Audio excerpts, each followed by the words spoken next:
नमस्कार, स्वागत है आपका आईएमएस टुडे में। आज हमारे साथ मौजूद है एक बहुत खास शख्सियत, professor doctor Pramod Kumar, senior journalist and head of department of strategic communication IIMC. बहुत बहुत स्वागत है सर आपका। धन्यवाद। तेजी से बदलते मीडिया के दौर में भारतीय पत्रकारिता छात्रों के लिए कौन से नए कोर्स या पढ़ाई के क्षेत्र जरूरी हैं? देखिए, मीडिया का परिदृश्य बहुत तेज़ी से पूरी दुनिया में बदल रहा है, भारत में भी बदल रहा है। मुझे लग रहा है कि अभी आने वाले समय में, because I have headed the placement cell also in IMC for 3 years, I feel that there are lot of opportunities in public relations.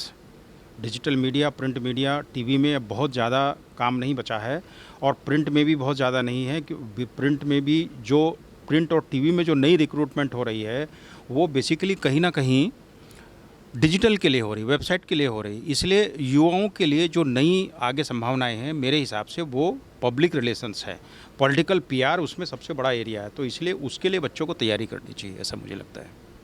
भारतीय ग्रंथों और ऐतिहासिक ज्ञान से संचार कौशल कैसे सीखा जा सकता है? देखिए, जो हमारे प्राचीन ग्रंथ हैं वो हमें वर्तमान संदर्भ में बहुत सारी नई चीज़ें देते हैं। मैंने बताया कि जो एआई टूल्स हम अभी यूज़ कर रहे हैं, एआई टूल्स को ऑपरेट करते समय जो सही आउटपुट हमें तब मिलेगा जब हम सही से सवाल पूछेंगे। और सवाल पूछने की कला की एक पूरी समृद्ध परंपरा है भारत में। अथर्ववेद में पीपलाद शाखा है जिसे प्रश्नोपनिषद कहते हैं। वहाँ से लेकर जो हमारी डिबेट डायलॉग की लॉन्ग ट्रेडिशन है, विश्वामित्र नदी संवाद, यम नचिकेता संवाद और आपका अर्जुन श्री कृष्ण संवाद, यक्ष युधिष्ठिर संवाद, काकभुसुंडी गरुड़ संवाद, ये जो बहुत लंबी परंपरा है ये हमें प्रश्न पूछने की कला सिखाती है, जो आज वास्तव में एआई टूल्स के ज़माने में बहुत रिलेवेंट है। तो ऐसी बहुत सारी चीज़ें हैं जो हमें, हमारी नॉलेज ट्रेडिशन हमें वर्तमान से भी कनेक्ट करती हैं, आज भी बहुत यूज़फुल है। भारत में जहां सोशल मीडिया और इंटरनेट का उपयोग बहुत ज़्यादा है, वहां झूठी जानकारी और गलत जानकारी का मुकाबला करने के लिए आपके क्या तरीके हैं? देखिए, मैं समझता हूँ कि ये एक बहुत बड़ी चुनौती है और इसका समाधान दो इसके हो सकते हैं। एक तो मीडिया संस्थान जितने देश में हैं उन सब में फैक्ट चेक यूनिट्स होनी चाहिए। कोई भी information without cross checking the facts वो पब्लिश नहीं होनी चाहिए, चाहे टीवी हो, डिजिटल हो या प्रिंट हो। इसके अलावा जो ये फेक न्यूज़ वाला मसला है, मिस इन्फॉर्मेशन, डिस इन्फॉर्मेशन का जो मसला है, मेल इन्फॉर्मेशन का, इससे पूरा समाज, हर वर्ग, हर समुदाय, हर आयु वर्ग का व्यक्ति परेशान है। फ्रॉड लोगों के साथ होते हैं, पैसे के फ्रॉड होते हैं, कई बार गलत जानकारी शेयर करने से कम्युनल राइट्स तक हो जाते हैं, बहुत समस्याएं हो जाती हैं। इसलिए कई बार जब ऐसी स्थिति होती है तो सरकार को इंटरनेट बंद करना पड़ता है। जनरल पब्लिक जो परेशान है फेक न्यूज़ से, जो उसे परेशानियां झेलनी पड़ रही है, उनका समाधान ये है कि हर आयु वर्ग के व्यक्ति को हमें इन्फॉर्मेशन लिटरेसी देनी चाहिए। स्कूल करिकुलम का हिस्सा होनी चाहिए इंफॉर्मेशन लिटरेसी। कॉलेज में हर लेवल पर हमें इंफॉर्मेशन लिटरेसी को करना चाहिए। ये हो सकता है क्योंकि फिनलैंड एक छोटा सा देश है, फिनलैंड ने ये सक्सेसफुली कर दिया है।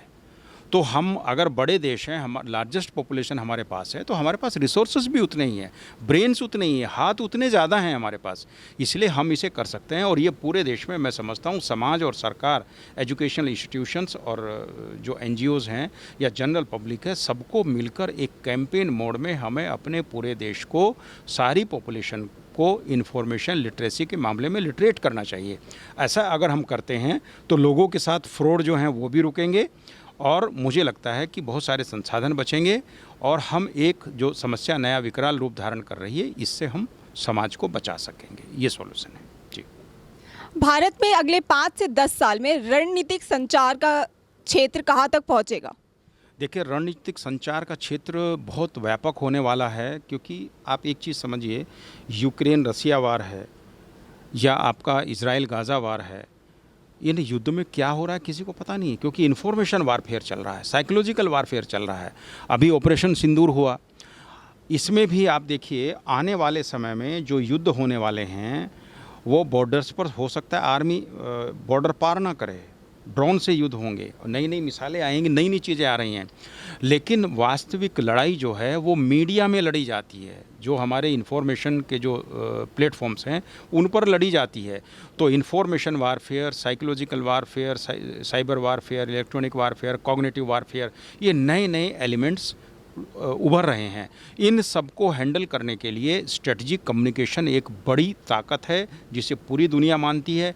चाइना 20 साल से स्ट्रेटजिक कम्युनिकेशन पर काम कर रहा है, पाकिस्तान 15 साल से काम कर रहा है, हमने तो अभी बहुत लेट काम करना शुरू किया है। तो स्ट्रेटजिक कम्युनिकेशन में इंटरनेशनल थिंक टैंक्स हो, फॉरेन रिलेशन हो, डिप्लोमेसी हो, पॉलिटिक्स हो, सब जगह स्ट्रेटजिक कम्युनिकेशन रिलेवेंट है। इसका दायरा बहुत तेज़ी से बढ़ रहा है और मुझे लग रहा है आने वाले समय में बहुत ट्रेंड प्रोफेशनल्स की डिमांड स्ट्रेटजिक कम्युनिकेशन में आने वाली है। और इसी को ध्यान में रखते हुए IIMC ने post graduate degree course strategic communication में शुरू किया है।